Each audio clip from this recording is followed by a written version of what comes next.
So guys, as we promised, and thank you so much to him because he's breaking up his family holiday in France. But Howard has finally managed to agree to join us, and we are so thrilled, and we know you are too.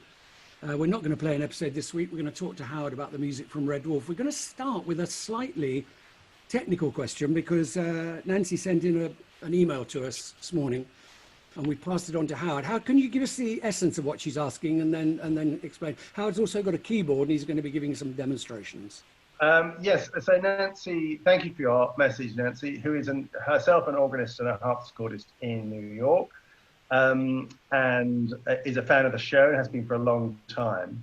She asked the question that when we in that series 3 changed the theme at the beginning to an instrumental version of what it was at the end, with what she described as a ginormous guitar riff. Her question is, were you thinking of featuring the guitar because, in his mind's eye, Lister fancied himself as the greatest guitarist since Hendrix?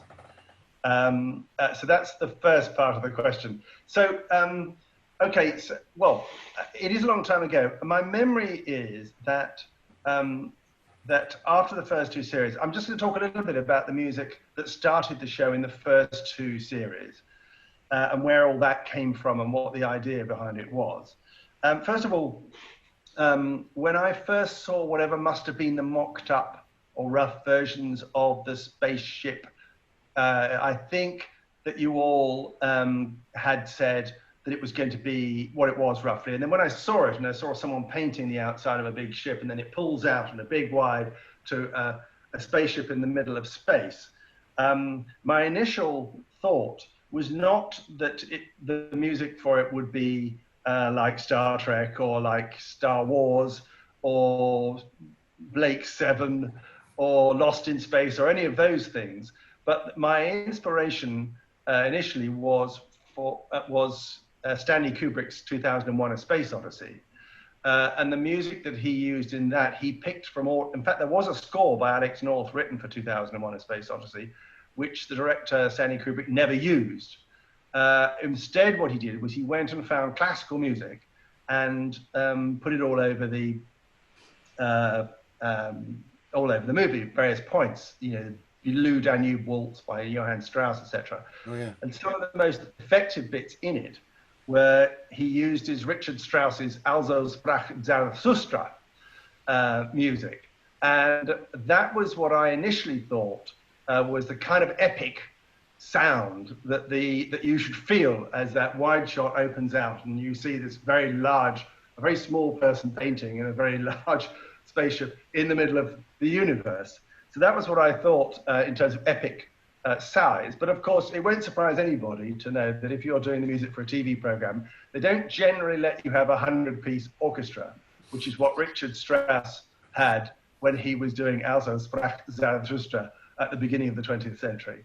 But he did have an organ, and we were going to record the theme, all parts of it and the song and everything, at a studio called Angel Studios in Islington in London, which sadly has just closed forever. Yeah. But for many years, many decades, it was one of the great studios of London. Yeah. And in that studio, it's a converted Methodist church, and in that studio is a real pipe organ left over from its days as a church.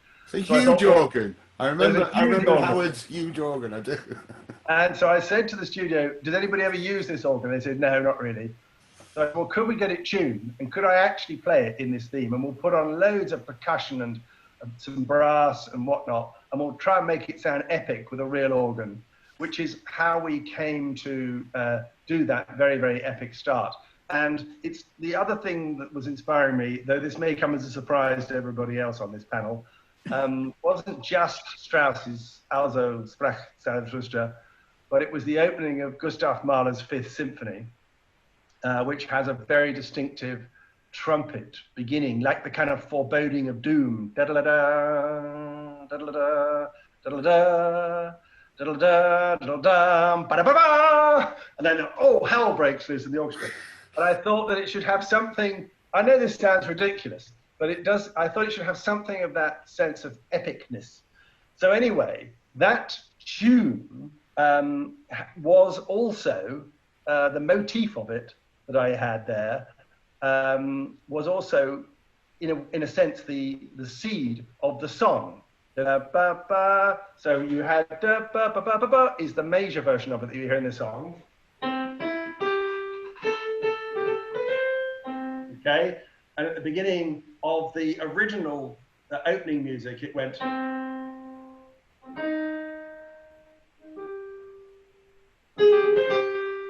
So it's a kind of a minor version of the tune thing, made to sound like Mahler or Strauss.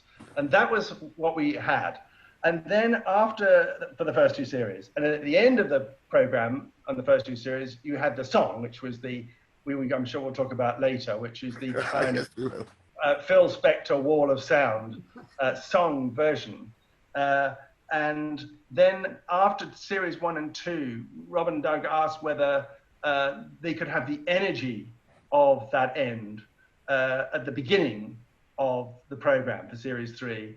And the idea would be to cut together various visuals from the show, and it would have all that energy of the song at the end. But there are two things about having a song at the beginning. One is that in those days, for a BBC program, you were allowed more time to write your music at the beginning and the end, but you had more time at the end. You were allowed up to 50 seconds. Yeah. At the end, which sounds these days like an incredible luxury. It's a single.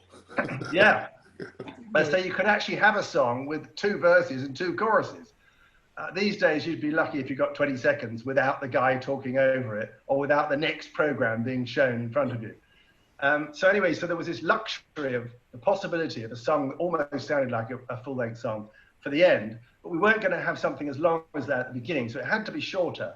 And I can't remember, I have to say, Nancy, I'm sorry to say, I can't remember if the idea was that it would go for a guitar solo because that was Liszter's dream to sound like Hendrix, or whether we just thought it would be able to do the tune in a very lively and exciting, slightly mad way.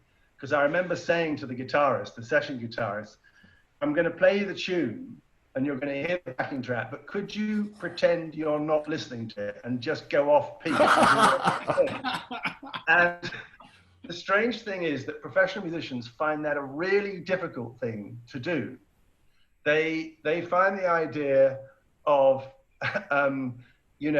not playing exactly what's written, doing something very, very, that keeps to the harmonies and the rhythms of everything else. Very, very counterintuitive. If you just go off, do something else, play a note you're not expecting to play. Anyway, eventually I think he loosened up. I think probably I should have got him drunk or something. Anyway, and eventually we got a take which had all that mad energy. And can I, on the subject of Hendrix, just say one strange bit of trivia, which is age 9, I met Jimi Hendrix. No. Oh my God, where, Howard? Okay, my parents were teachers, and our annual holidays in those days were back in the late 60s, tended to be in places like Scotland or Wales where you could drive. And this was the days before Britain was covered in motorways. And these journeys were almost impossible to, you couldn't really tell how long it'll ever take you to get anywhere, because it could take you, days to get anywhere if the single track road you were going down was blocked, or if your car broke down, which in the 1960s was more or less obligatory. So my father had allowed, I think, a generous 10 hours to drive from Oxfordshire, where we lived, to the west coast of Scotland. Obviously, we were heading towards much colder, wetter weather from where we lived, but it was at the adventure and the excitement of being on the Scottish coast and mountains and the beauty of it and everything. So we were very excited, and we were going to be staying in a campsite. And we had misjudged the amount of time it would take to get there.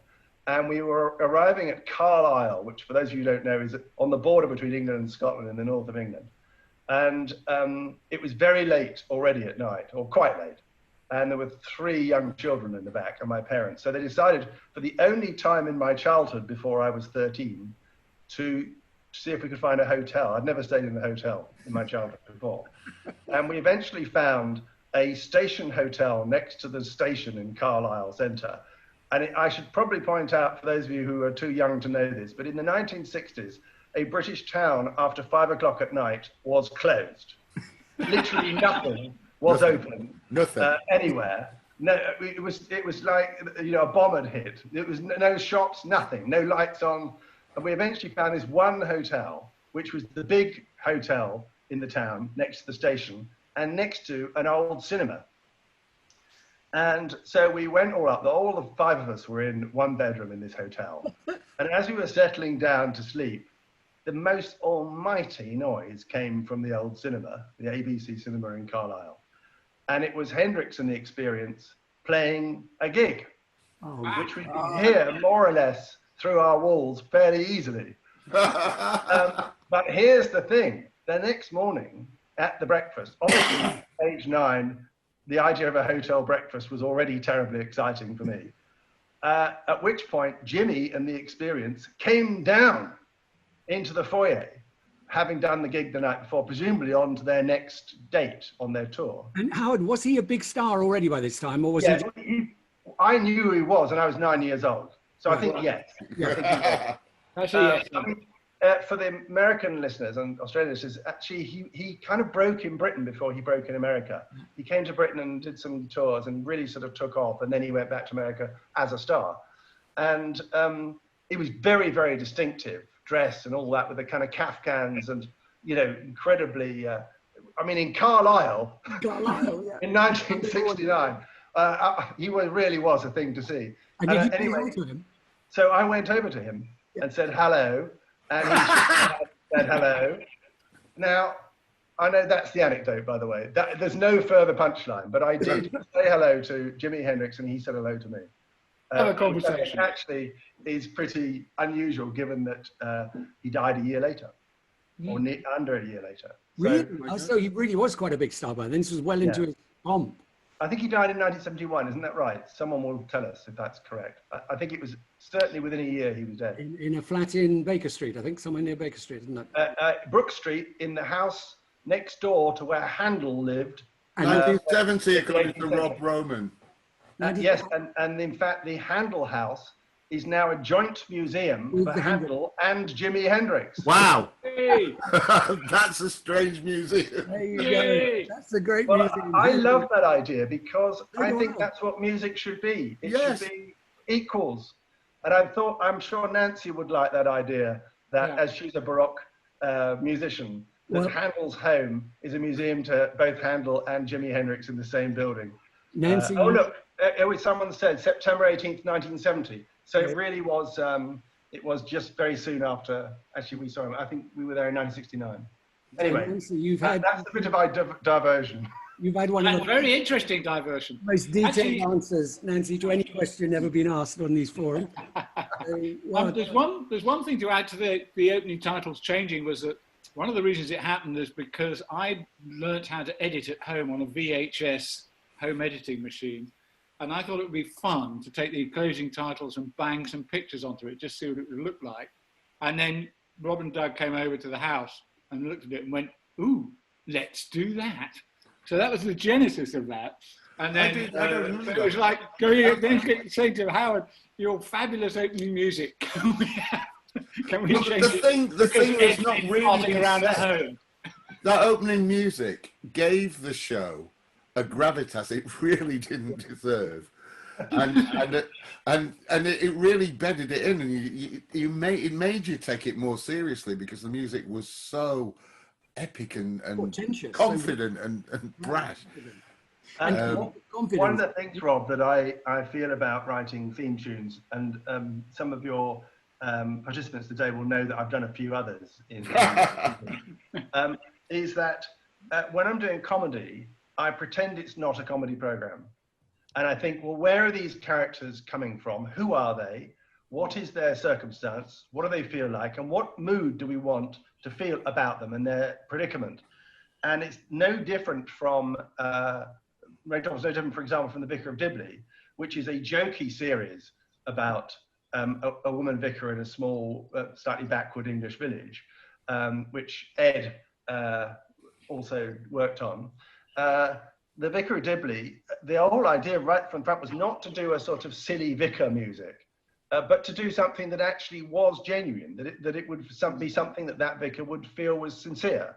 And therefore it sets a mood that when you then go funny, it actually makes, I felt, it made more sense of the scenes that then unfolded and the ludicrousness of the parish council and the old farmers and all the way they behaved, it's funnier if you set up the scene to be, well, what if this was a drama, what would the music be? And I've done this, I think, with more or less everything I've done. I felt with Red Dwarf, it was very important that we do set out, certainly those first two series, a sense of the epic loneliness of their predicament. Absolutely. You can't be funny in music very easily, and it's much better not to try, because you could come up with something really bland and silly and glib. So that's kind of, I agree with you there, Rob. That it does give you it sort of puts a slightly different slant on how you start the program. Yes, it's a major. It's really important, and it didn't occur to me. It's a major contribution to the long-lasting success of the show. I think, as Rob says, it does. It gives it an importance and a weight. And when that music blasts out, you turn around and you pay attention. You know, I mean, you could almost suggest if it had had a more bland and more forgettable theme tune, I'm not sure it would have had the success. When Howard played just the notes on the keyboard, then I actually got a frisson. I really, it's now buried deep in me, and it's just those note combo of notes is enough. But Howard, talking about fun and silly, of course, a couple of weeks ago we did the Parallel Universe episode, and talking about confidence. Well, the confidence to start an episode and abandon that wonderful platform that you'd given us at the start and go for a 1970s LE young generation style look. How did Tongue Tied came about? Did the boys ask you to write something for them? Well, I think Rob and Doug had written a lyric for Tongue Tied before it existed as a song. And I think it was very much, Rob will know more details than me, but I think it was very much the idea there might be a song rather than there definitely would be. And I think we would sort of suck it and see and have a go at it. And I think they were in rehearsals in North Acton, at the old BBC rehearsal studios, if I'm not very much mistaken. Yes. And I think I came up to see you there to rehearsals, and we discussed the idea of maybe doing a song.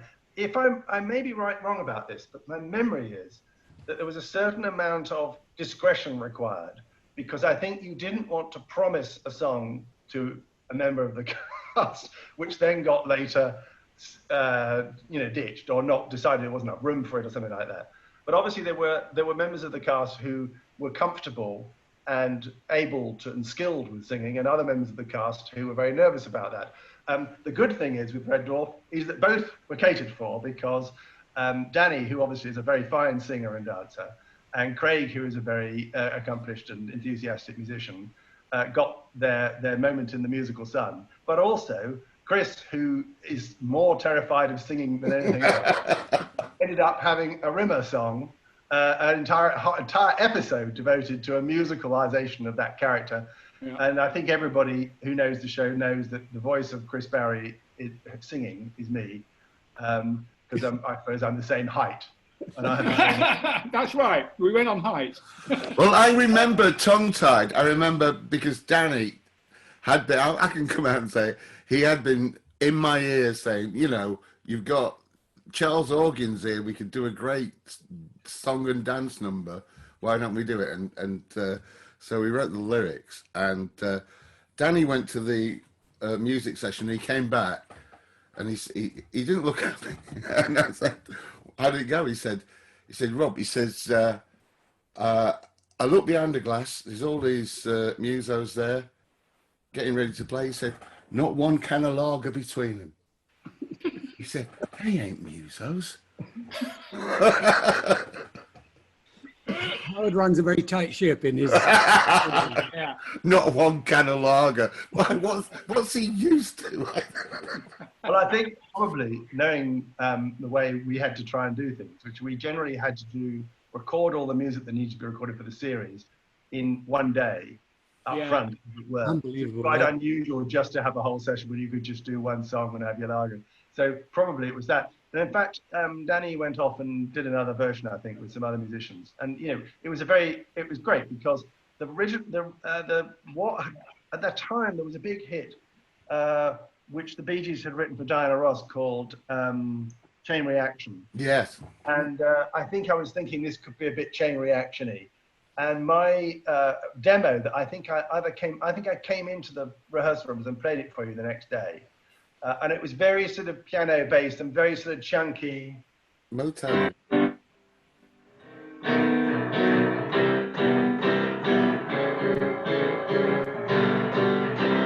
Etc. Very sort of 4 square beats. And what Danny went off and did was a different version, which was much funkier. He did a kind of... But it wasn't as funny. The joke kind of gets lost because the song's too cool. Did he I release think that's very true. I think it's very true. I mean, the thing, going back to what you were saying earlier, Howard, is that for my money, the picture of a man painting the entire outside of a spaceship on his own is much funnier if you kind of just let it be a visual against this epic, epic music. It's a funnier joke, and it's always worked for me. I think you're absolutely right. Don't try and make the music funny. The music, if it's serious, actually makes the gags funnier. Yeah. I think with Tongue Tied, if I remember rightly, that when it was a slightly more complicated groove, and therefore the choreography was slightly more complicated. And I think when you were filming it up in Manchester, that you had some time issues with getting it done.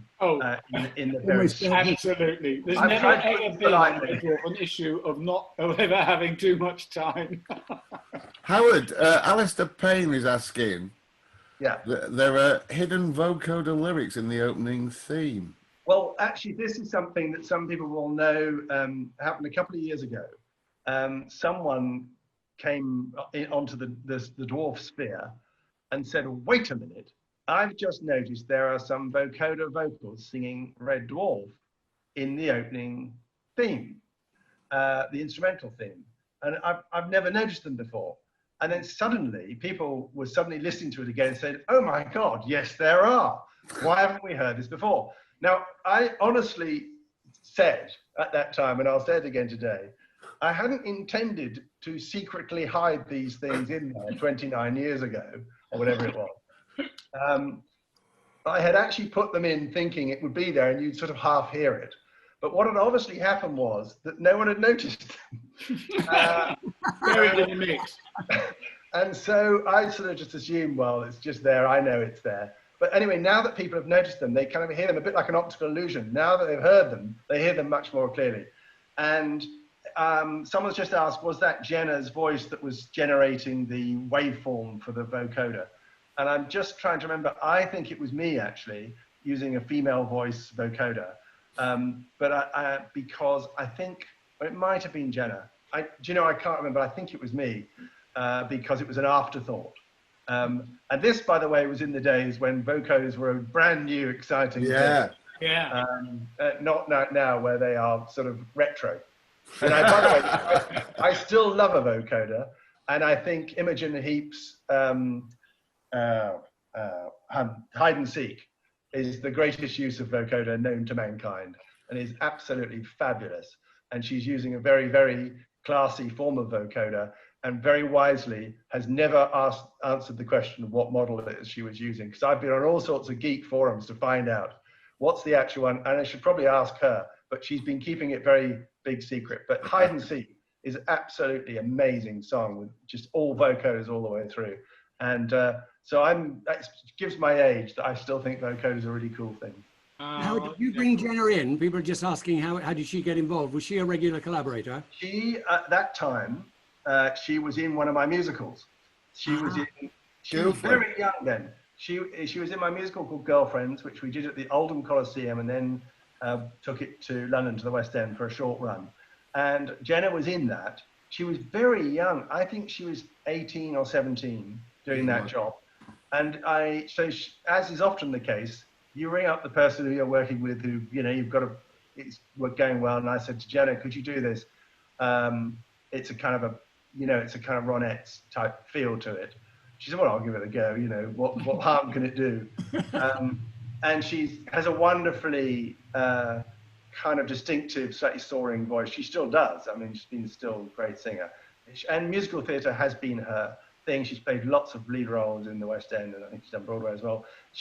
But she's also been in EastEnders more recently, so I think lots more people know who Jenna is than she was at the time. Just a very young start-out singer and performer. I remember we only heard the theme tune and didn't know there were going to be lyrics in it when it was played in the Noel Gay offices. I think Ed played it to us. And I remember thinking, well, I like writing lyrics. Well, why's Howard done it? And, you know, I thought they are really good lyrics. And I found I found this thing, one of the original lyrics you had, I want to sprawl shipwrecked and comatose. I want some sand up my bum. Was the original lyric. Thank God that never made it. I think there, Rob, what I was doing was, as often is the case, because I used to, you know, we would have the discussion and it would be quite a short deadline to get the song done in time for filming. I think what I did was, I'll do a lyric, get the thing up and running. If they want to come and do a replacement lyric, I'd be very happy for that to be the case. But I think you never did. I think you just thought, well, we'll go with these ones. Well, what I liked about it was it was kind of, as you said already, really, it was interpreting the characters and it was bringing another angle to it that again gave it more depth somehow. More I mean, the whole Fiji thing was in the very first script, wasn't it? In the very first episode. Yeah, and it contrasted so nicely with the grim bleakness of space, this dream. And so I thought, well, okay. Quickly, somebody's actually asking what a vocoder is. So you as the lover of vocoders. Okay, a vocoder is an electronic keyboard.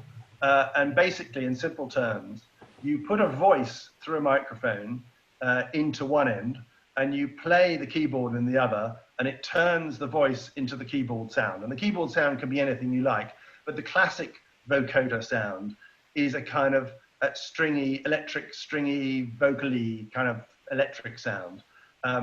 Anybody who's really old will remember something called Sparky's Magic Piano. Yes. Similar idea. You take the shape of the way someone's speaking and play chords, and the chords will play what you're either singing or speaking. And as I say, Imogen Heap's Hide and Seek is a great example of it. So she's singing and playing the chords on a keyboard, and that her voice is turning into those chords. That's a simple explanation. And these days, you can either get what are known as hardware vocoders, which is what we started out with in the 60s and 70s, which is an actual keyboard, and you plug in a microphone and you stick it on top and you play it like that.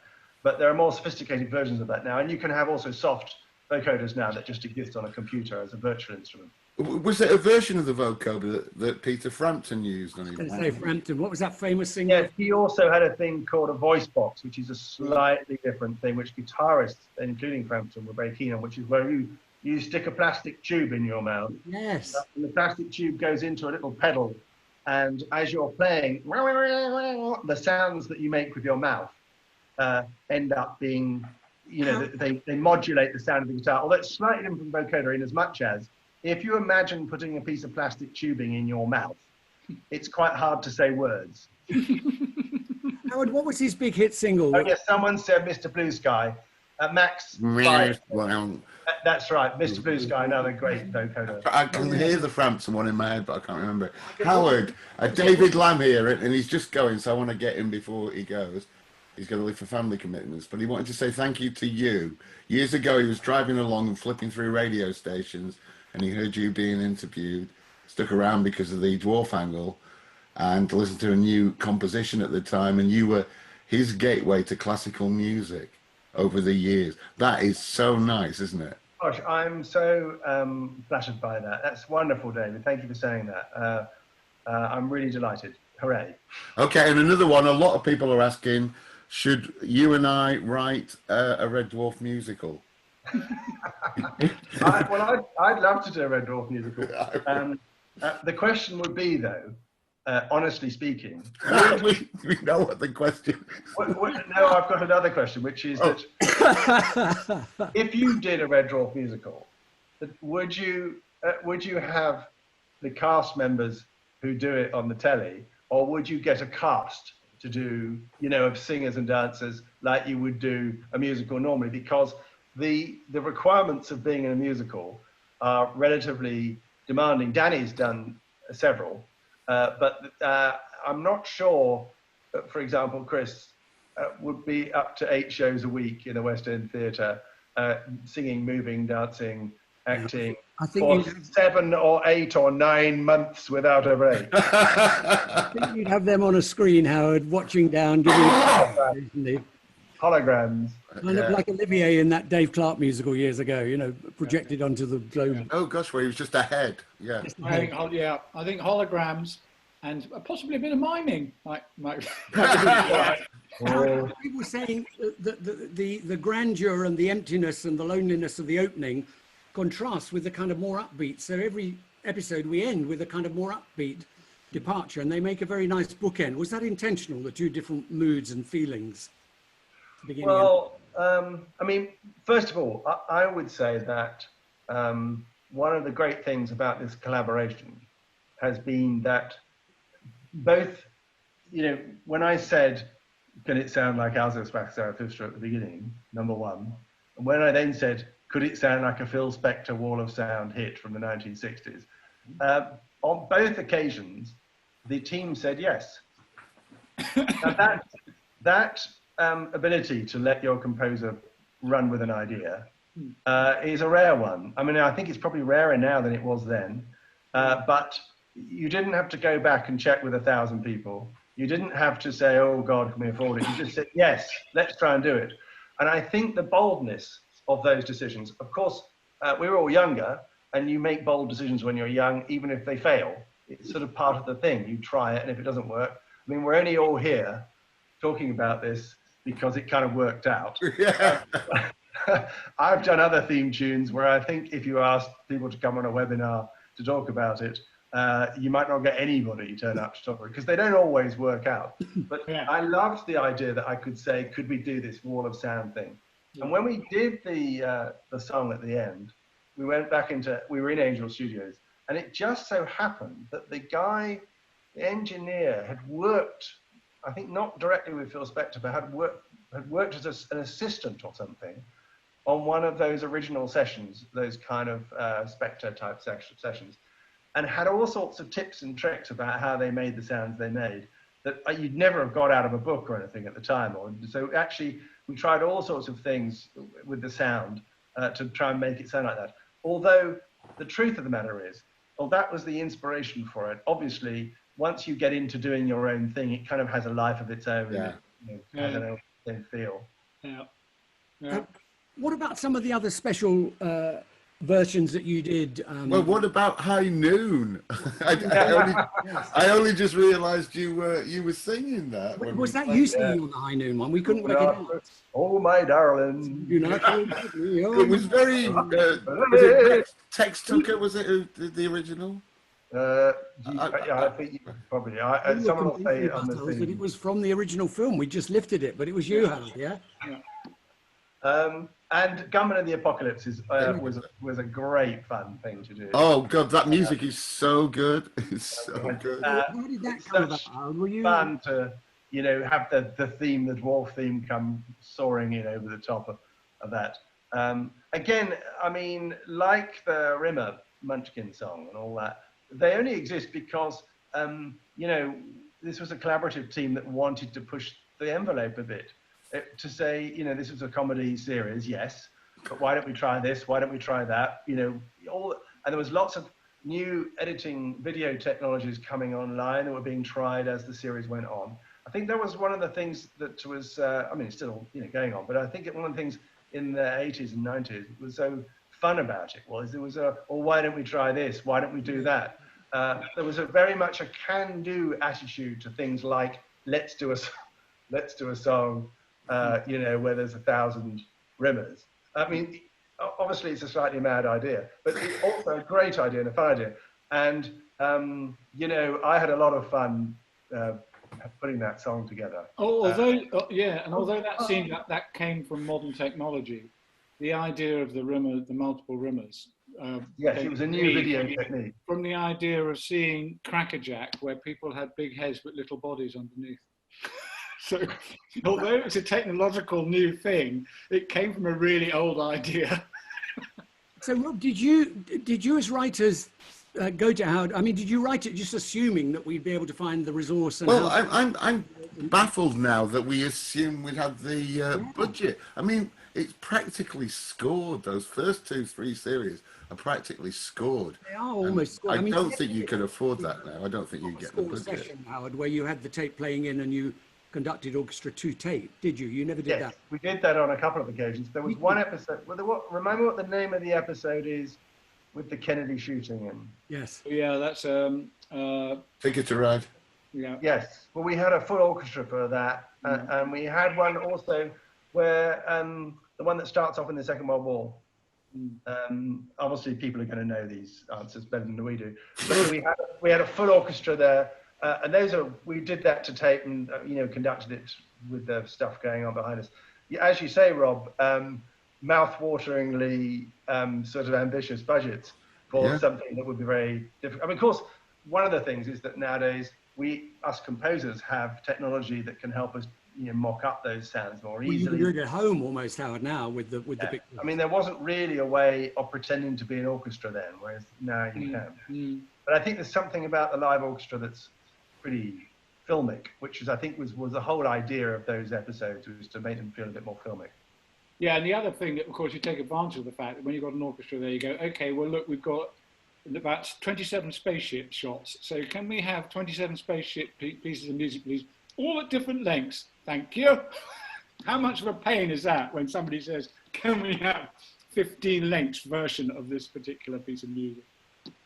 Yes, well, I used to quite like that, because the fun thing for me, and I've done this in more than one series that I've worked on, Blackadder comes to mind, is I like having a couple of big themes. So in this one, the key ones are the opening and closing songs, the Rimmer theme, the tongue-tied, and various other big themes that we've had throughout. I like taking those and doing them in different styles, and doing them with a harpsichord or with Indian instruments or something like that. I love the fun of getting my head around what it would sound like if you did these things in these other styles. And as I say, I've done it in other things I've done as well. It makes it much more fun. And one of the things about the flybys and the starbug shots and all that kind of stuff, the model shots, is that it gives you a little opportunity to have a little bit of fun, little quote here, do it in another way.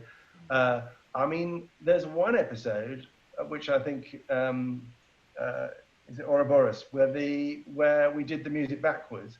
I mean, again, it's just a fun thing to try and do, the music. So that the music is also, in a sense, playing the game of the program. It's kind of involved in the underlying subtext of the whole thing. So we didn't just reverse the tape on that, Howard. You actually wrote the score backwards. I wrote the score backwards, yeah. Extraordinary.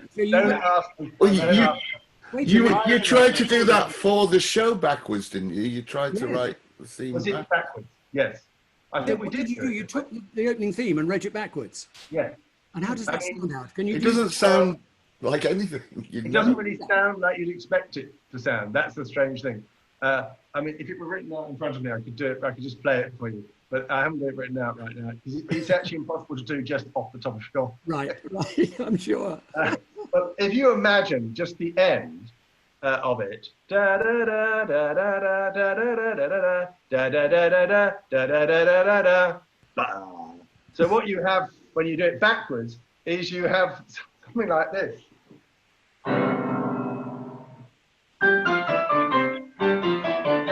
So it's everything. All the music actually has the same rhythm and everything, but it's just all going backwards from the last chord. I'm sorry, I can't give you more than that. It's quite a hard thing to do without seeing it visually. The other thing in Tongue-Tied was that also, if you watch that show, you also somehow, once you recorded Tongue-Tied, we managed to do some stings for model shots as well. So you got Tongue-Tied flavoured music going over model shots throughout that episode. And it's such a joy to be able to go, we're keeping the linkage going here, It occurs in other episodes in the series, which kind of, as Howard says, it constantly sews things together, doesn't it? Yeah. And music is such a fantastic shorthand for setting a mood. And I don't know how composers do it. I don't know how you write a piece of music that is got foreboding in it or, is danger. But you guys know how to do that. I think a very good example of that is the observation tower. Yes, I love that. bit of plastic that we stuck on another bit of plastic, and then some spiral staircases all bodged together, and it's supposed to be a sort of reflective place to go. But I've got that theme. I'll play it. I'll play it in now. The music absolutely sold it. It was really, really good.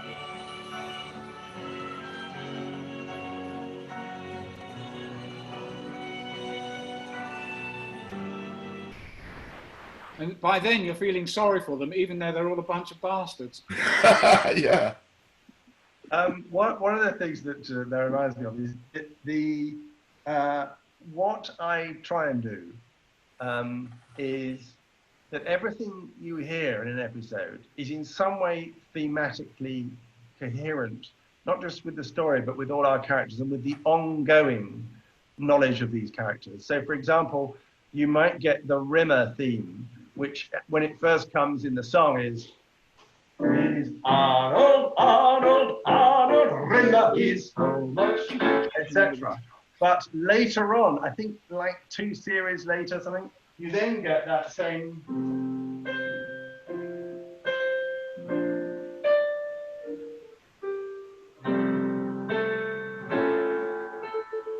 And you can use it in all sorts of sad ways when he dies, all that kind of stuff. And I've tried to try and link thematically everything up the way it's gone on all the way through.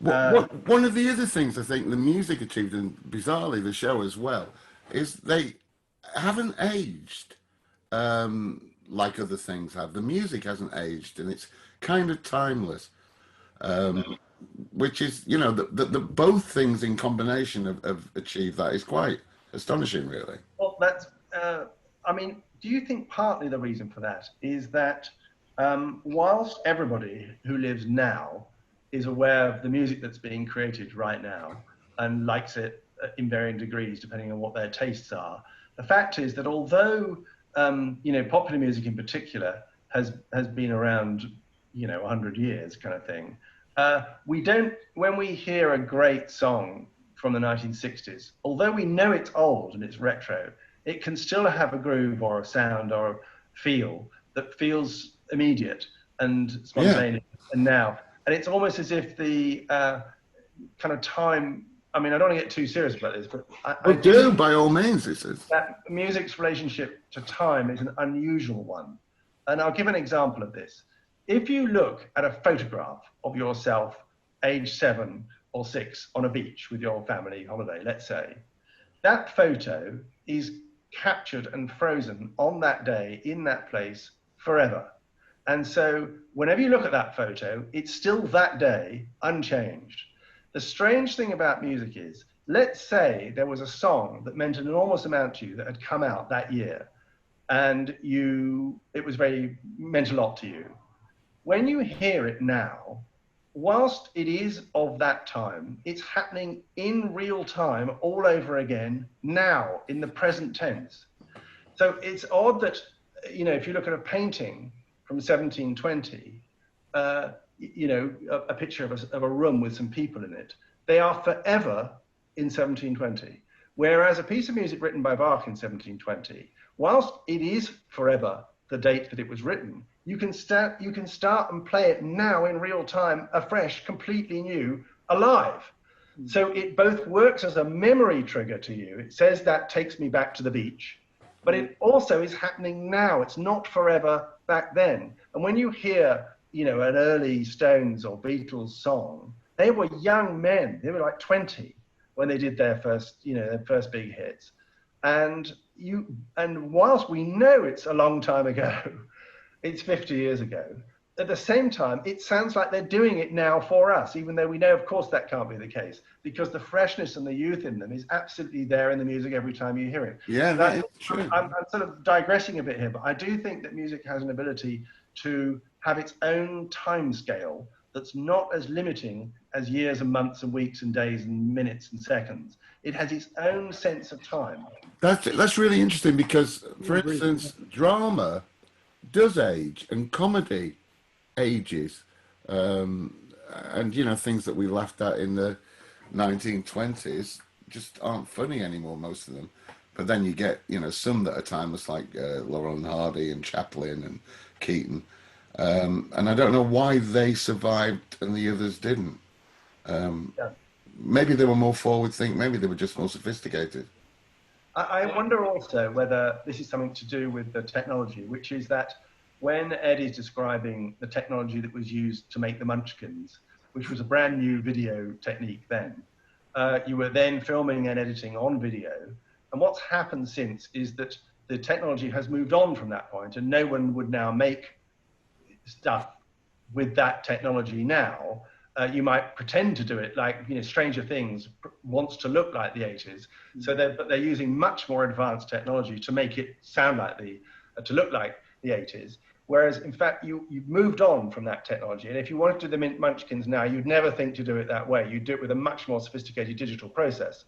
The difference with music is that even the things that were cutting edge in the 1960s, like the kind of tape machines or the sound, the saturation of vinyl, or the microphones, the Neumann microphones that used to use in the studios, they're still being used now.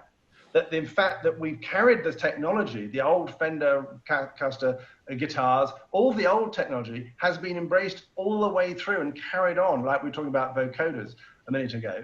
You know, it's still being used now. We haven't left the attic behind. We've brought all these old technologies with us along the way. And one of the big things, I'm a bit of a synth head in my spare time. I love synthesizers because when I left college, the first job I did was as a session player. And Paul will remember me playing as a session synth player on some of the other programs he made at that time. Thanks for the gigs, Paul, because it was keeping me alive, paying my rent. And I was playing a synth, you know, as a job. And so I love synth. What was it? What were you playing? Was it? When I started touring with Rowan Atkinson in the late 70s, I had when I got Rowan to buy, I didn't have it. I got him to buy Yamaha CS60, and we had a CS80. There's only about 8 people in the world who's going to enjoy this conversation. But anyway, I was going to say, I'm one of them. I then moved on to an OBXA, Oberheim OBXA. And for some reason, you know, I sort of, you move on and you sell them and all that kind of stuff. The joke is that those, if you could now buy those, they'd be incredibly valued. They're incredibly back in terms of the taste and fashion now. They're collector's items, and people are now endlessly trying to clone their sound on digital versions because the sounds they made were so wonderful. And I suppose the broader point I'm making is that musical technology gets absorbed into its present and its future in a way that maybe video technology gets left behind because you get something a bit better. Yes, I absolutely agree. Yes. And if you try and make something these days to make it look old, so quite often I'm shooting something and we need to make it look like it's older. In order to do that, you can only really do it effectively by running it through an old machine and recording it out the other side. And I did something recently where I wanted it to look as if it had been shot on Betacam. And the closest Betacam I could find to central London was in Guildford. I've got something from Chris Castle here, which is quite moving. He says, thanks, I'm assuming it's he. Thanks to a BBC technical genius during the lockdown, I managed to hear my mum's voice for the first time in 30 years. We were singing nursery rhymes. The power of sound is astonishing. Yeah. Just one, that is fantastic. One of the things I did not so recently, in 2012, was work on the opening ceremony of the Olympics, London Olympics. And one of the things we did in that was to recreate Chariots of Fire, for Rowan to pretend to be in Chariots of Fire. Yeah. And it was a real walk down memory lane because what I had to do is we couldn't use the original track because we were going to do things with it and change it and put film on it and all sorts of things. And I was going to add the London Symphony Orchestra to it. But what I had to find out was how exactly Giorgio Moroder had recorded that, with what machines and with what synthesizers in particular he was using when he did Chariots of Fire, to recreate it exactly as he did. And it was a fantastic journey back to me to the old Yamaha CS80s and things that I used to use back then. To think, oh God, yes. And we sort of reassembled these instruments to try and recreate it as best we possibly could. And it was an absolute joy to do. And by the way, one little postscript about the opening of the London Games is that one of the things I remember most about it was, in the build-up to doing it, sort of, I've got a call from Danny Boyle. He said, can you and Rowan and Richard Curtis do something for the thing? And at that time, everybody thought it was going to be completely rubbish. Yeah. It's hard to remember this now, but everybody thought, oh God, it's going to be awful. It's going to be the worst games ever. Yeah. And, you know, our opening ceremony is going to be an embarrassment, blah, blah, blah, blah. And as we were working on it, and then we started putting the thing together, and we had to create a double version of the whole thing, because if it's going out to 2 billion people, you have to have an emergency track running alongside. So the whole thing had to be recreated in duplicate, as it were. So we went into Abbey Road and recorded everything, note by note, that could run along on the sidetrack. And all the people working there, well, first of all, everybody was exhausted because almost nobody was getting paid, and they were working incredibly long hours because it was getting closer and closer, typical British thing, to leave it to the last minute. And everybody said the same thing. I said to these like top people in their fields, you know, why are you here camped out at Abbey Road doing this hour after hour, day after day? They said, well, because we don't want it to be rubbish. That's the only reason we're here, is to not make this the crappiest opening ceremony ever.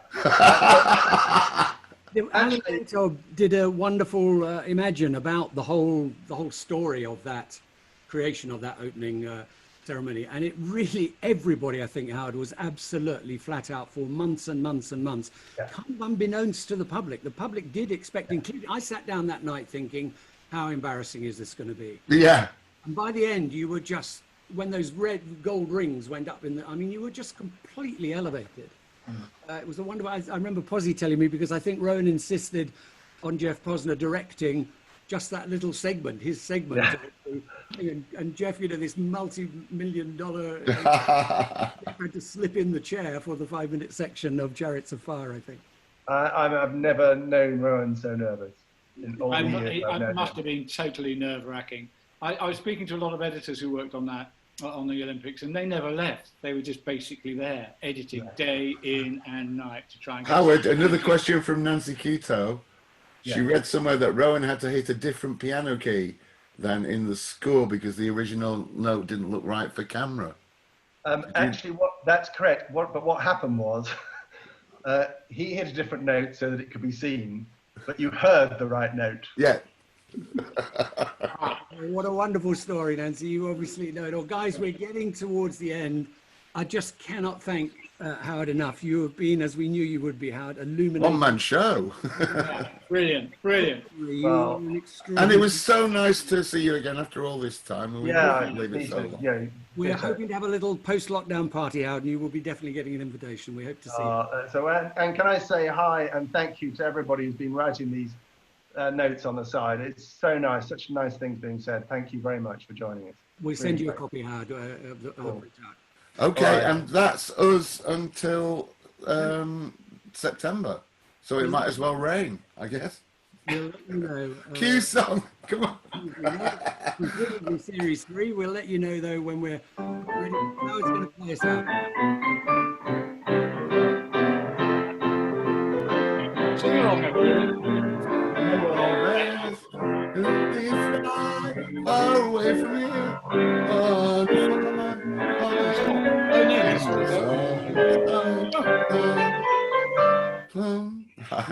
Okay, guys. See you in the great beyond. Thank you so much. Thanks, Howard. Thank you so much.